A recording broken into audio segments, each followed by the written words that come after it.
Hey guys, sorry that it's super blurry. I can't really help that right now, but that's fine. So what we're gonna do is just go over what the visual is for the lab. It's gonna be a spaghetti plot this time. So let me share my screen with you.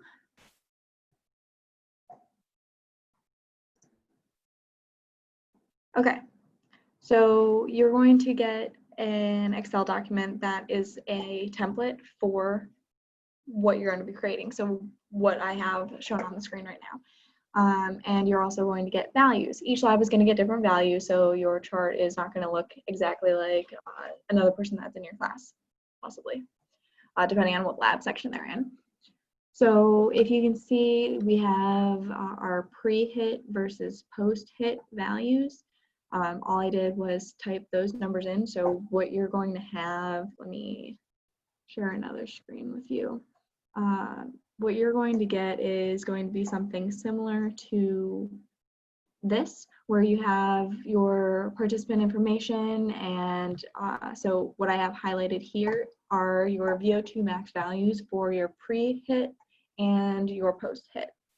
Right above here, if you can see over here, bold that, this is going to be your average for those, so equals average.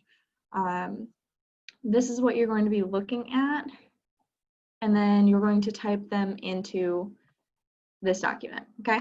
So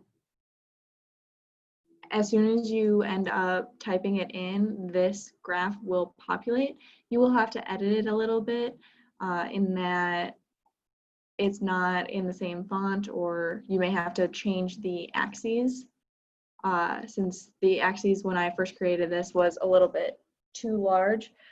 So again, how you do that is double click on that, on the axes, and it gives you the chart. I can't think of the word, sorry guys. Chart designer, editor, tab, whatever. And then you can go to access options and change the bounds. Since I knew that none of the VO2 maxes were below 25 milliliters per kilogram per minute, that is my minimum, and then it automatically changed my maximum. Okay, so this is kind of crazy. You guys may not have seen a spaghetti plot before. This is what it looks like. It's a way to show you the data in a way that shows the individual differences rather than a line graph or just bar graphs.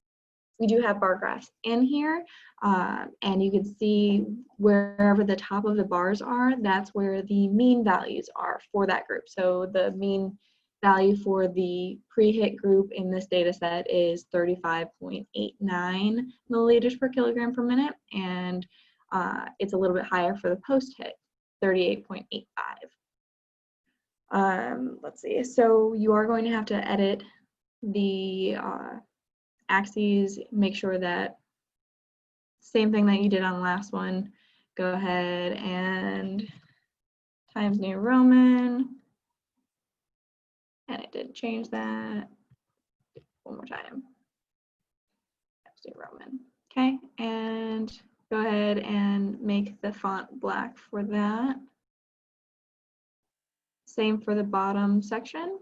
All I'm doing is Times New Roman. Change it to 12-point font and make that black. You can change the individual data too if you want to, in that you can make it, like create it, make it different colors, but it's okay if it's basic like this one is. When you go to copy it to the Excel or to the Word document, all you have to do is, all you have to do is either right click it and copy and then paste it into the Word document, or you can use the hotkeys Control C and Control V. I believe if you have a Mac, it's Command C and Command V, but I don't know for sure on that one. But this does auto-populate for you once you put the data into this. Okay, so let's see, what else am I going to say?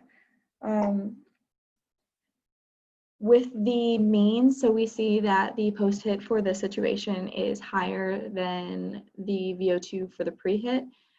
Just because the mean values show an improvement, it doesn't mean that everyone improved. So that's kind of the point of doing the spaghetti graph, or spaghetti plot, is so that way we can see the individual differences and determine if this protocol actually helped or maybe had no impact at all.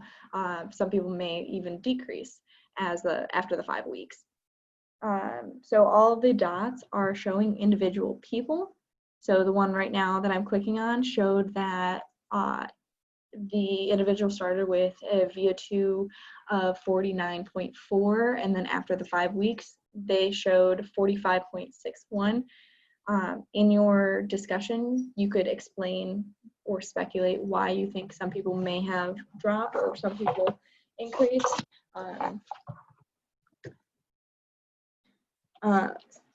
Sorry, my dog is licking me. Let's see. What else do I want? Thank you. All the lines are connecting. Thank you. All the lines are connecting the same person from their pre to their post values, and it can show you how much the individual changed from the pre to post. It does show that the mean is not always the best indicator to determine if a protocol worked, just because the very first person that I clicked on, I knew it was a decrease, but just because the mean increased from the 5 weeks of HIIT training doesn't mean that everyone will show an increase. So they responded differently to the stimulus rather than increase like the average states that they did. When you are looking at this to report, I don't want you to go through each individual person, so don't be like, participant 1 showed this, participant 2 showed this, participant 3 showed this. I'd rather you show how many people increased, how many people stayed the same roughly, and how many people may have decreased. So you would just be counting. So right now I can see there are a lot of people that increase. Just go through one by one and count how many. Please don't take one. Ah! Okay.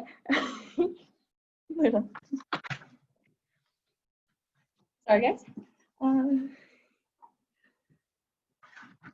She's distracted me. So in your discussion, you can say 8 individuals decreased, 5 increased, 3 stayed the same. Whatever the numbers are, like I said, each group is going to have something different. Just make sure it does add up to the 20 participants. Let's see. I'm trying to think of what else I wanted to say. I think this is it. I will put up another video if I realize that I forgot something, since I definitely did get distracted by my dog. So I apologize. I think that's it for this video. So thanks.